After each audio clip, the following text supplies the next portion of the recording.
안녕하세요, 여러분. 오늘은 우리가 어떻게 성경 말씀에 좀 더 깊이 뿌리내릴 수 있을지 이야기해 보려고 합니다.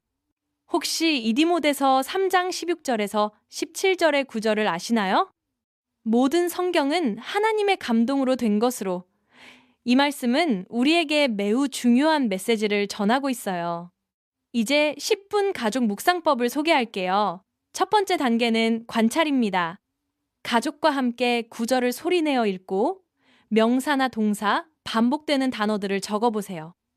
이를 통해 말씀의 구조를 더 잘 이해할 수 있답니다. 두 번째 단계는 해석이에요. 이 구절을 처음 들었던 사람들이 어떤 메시지를 받았을까요?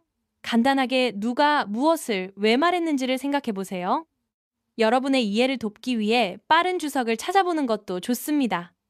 마지막으로 적용 단계입니다. 이 말씀이 오늘의 나에게 어떤 의미가 있을까요? 한 가지 실천할 행동을 정하고 그 행동을 할 수 있도록 하나님께 기도해 보세요. 이런 작은 실천들이 우리의 신앙을 더욱 튼튼하게 만들어줄 것입니다. 여러분, 지금 시점에서 한 가지 궁금한 점이 있을 수 있어요. 왜 이렇게 간단한 방법이 효과적일까? 사실 답은 간단합니다. 복잡한 주석서나 인터넷이 필요 없다는 거죠. 작은 노트와 손전등, 그리고 인쇄된 공부 시트만 있으면 돼요. 제가 예전에 전기 없이 살았던 때가 있었어요. 그때는 정말 간단한 도구들로 깊이 있는 성경 공부를 했답니다. 이런 경험은 우리가 얼마나 적은 것으로도 많은 것을 배울 수 있는지를 알려줍니다. 물론 이 방법이 항상 쉬운 것은 아니에요. 때로는 더 깊이 있는 정보가 필요할 때도 있죠. 하지만 중요한 것은 이 방법이 누구에게나 시작하기 쉽고 접근성이 높다는 점입니다. 그래서 다음번에 성경 공부를 할 때는 이 방법을 한번 시도해 보세요. 간단하지만 깊이 있는 통찰을 얻을 수 있을 거예요. 자, 이제 또 다른 흥미로운 점으로 넘어가 봅시다. 공부 리더를 매주 바꾸어 가면서 성경 공부를 하는 건 어떨까요? 이렇게 하면 한 사람에게만 집중된 리더십을 나누고 자연스럽게 의심을 줄일 수 있습니다.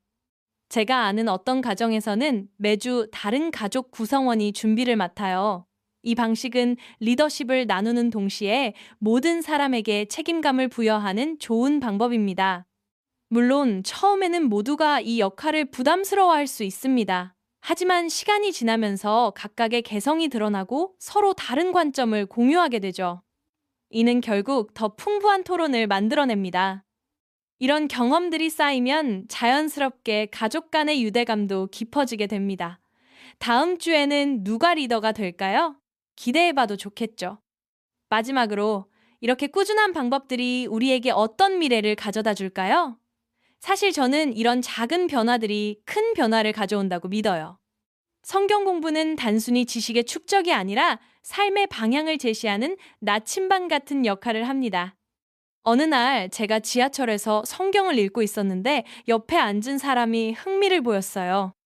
그와 짧은 대화를 나눈 후 그는 그날 집에 가서 가족과 함께 성경을 읽겠다고 했습니다. 이렇게 작은 계기가 큰 변화를 일으킬 수 있다는 것이죠. 물론 이런 변화가 하루아침에 일어나지는 않아요.